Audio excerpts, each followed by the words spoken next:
Est-ce que tu savais que si tu es comme moi, un homme qui fait du sexe avec d'autres hommes, multipartenaires, la reco, c'est de te faire dépister tous les 3 mois. Un peu comme le dentiste, détartrage une fois par an, dépistage tous les 3 mois. Et ça, même si tu n'as pas beaucoup de partenaires ou que tu fais pas des trucs super olé olé. Plus d'infos sur le site de mon partenaire, sexosafe.fr. Bisous.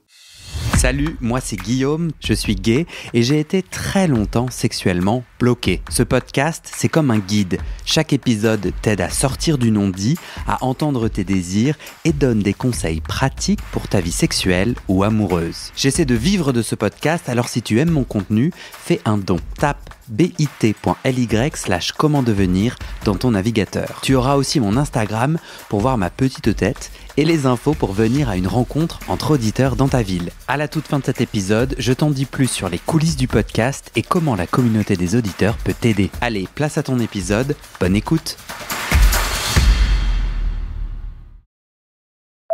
Coucou Thomas. Bon, j'ai entendu tout l'été le retour de la variole du singe, qu'il fallait vite se faire vacciner. Est-ce que toi, tu peux me faire un topo là-dessus ? Qui est concerné par cette vaccination ? Et puis, comme tu sais, SexoSafe est partenaire de ce podcast et on réfléchissait à quels sont les chouettes épisodes qu'on devrait faire ensemble. Et je me suis dit, mais en fait, les vaccinations, j'en suis où là-dessus ? Quelle vaccination, au-delà de la variole du singe, je suis censé avoir fait ? Est-ce que tu peux me faire un petit topo là-dessus ? Parce que bon, je vais aller chez ma médecin généraliste, donc on va faire une pierre 4 coups. Merci Thomas. Salut Guillaume, c'est Thomas, le médecin du 190. J'ai bien eu ta question concernant le Mpox. Et oui, en 2024, on dit Mpox, on dit plus variole du singe. C'est tellement 2022, variole du singe.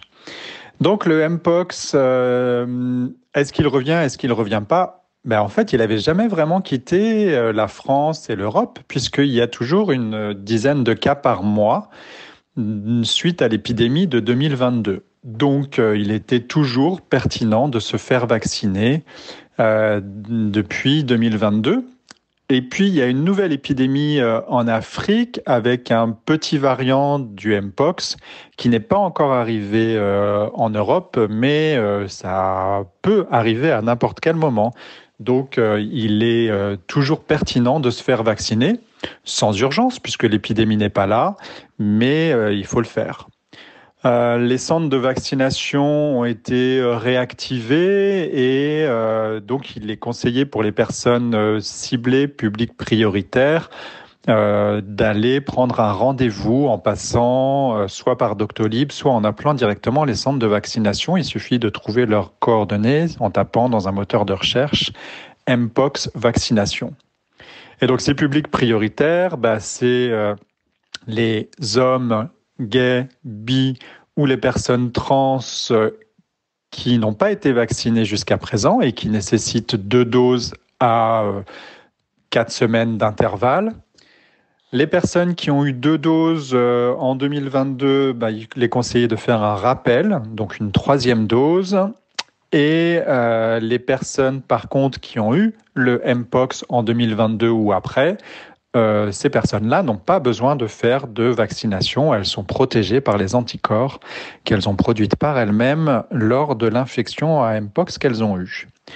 Voilà, j'espère que ça répondra aux questions sur le Mpox. Et tu m'interrogeais sur les autres vaccinations. Quand on est un homme gay, bi ou une personne trans, il est recommandé de faire des vaccinations contre l'hépatite A, l'hépatite B et le papillomavirus, si on a moins de 26 ans pour le papillomavirus. Ces vaccinations, elles sont à voir avec un médecin généraliste, dans un centre de santé sexuelle, dans un CEGID. C'est un circuit différent du Mpox. Le Mpox se fait dans des endroits vraiment dédiés. Et pour les autres vaccinations, chacun peut voir dans les circuits habituels de soins. Et c'est la fin de cet épisode. Et maintenant, je te donne les dernières infos sur les coulisses du podcast et comment la communauté des auditeurs peut t'aider. Mais d'abord, on doit parler sous. Ce podcast, c'est mon boulot à temps plus que plein et j'ai pris 2 décisions. Première décision, je ne veux pas rendre le podcast payant. je veux qu'il reste accessible. Deuxième décision, je ne veux pas non plus de sponsors commerciaux. Vous vendre du lubrifiant ou des godes que j'utilise pas, non merci, je limite mes sponsors à des assos ou aux services publics dont je porte déjà les messages de santé, mais bon, ça réduit beaucoup mes possibilités financières. Donc je dépends de vous, mes petits auditorices. Depuis 1 an, je cherche 400 auditeurs, auditrices qui peuvent me donner 5 € par mois pour que ça me fasse un gros SMIC, une sécurité financière minimum. Le pari est risqué, demander des sous pour un podcast gratuit dans une culture francophone qui n'a, il faut le dire, pas l'habitude de soutenir ses créateuristes de contenu, c'est pas facile. On est 180 sur les 400. Je galère à faire décoller tout ça, alors si tu aimes mon contenu et que peut-être même ça t'aide, rejoins les 400 maintenant. Direction le site du podcast, tu vas pouvoir donner via ma plateforme de dons ou en direct avec mon RIB par mois ou en une fois pour un soutien annuel. D'ailleurs sur 1 an, ça fait 60 €, en gros le prix d'une séance de psy d'1 heure. Tu n'as pas de sous, t'inquiète, je comprends, alors clique tout de suite sur s'abonner. Dans ta plateforme d'écoute, active les notifications pour recevoir le titre de l'épisode dès sa publication et mets 5 étoiles et un commentaire sur la page du podcast sur Spotify et Apple Podcast. Ces petites actions, ça pousse l'algorithme à proposer le podcast à plus de gens et ça m'aide à trouver des témoignages et des donatrices. Bon, maintenant, faut que je te parle de ce qui se trame derrière le podcast avec notre belle communauté des auditeurs. Sur le site du podcast, tu trouveras notre annuaire collaboratif des soignants-soignantes gays ou queer-friendly. On se partage entre nous nos contacts des soignants avec lesquels on se sent safe, médecins généralistes, proctologues, psy, sexothérapeutes, etc. partout dans le monde. Tu trouveras aussi mes réseaux sociaux et ma communauté WhatsApp. Je te montre ma petite tête, je te raconte les coulisses du podcast. Souvent, je pose des questions pour des futurs épisodes, je demande de l'aide ou toi, tu peux aussi m'envoyer des messages, par exemple des messages d'amour pour me motiver, ça me fait très plaisir. Tu trouveras aussi sur ce site la communauté Discord du podcast. C'est là où les auditeurs peuvent parler entre eux, peuvent parler des épisodes, de culture et aussi de sexe et de leurs sujets intimes.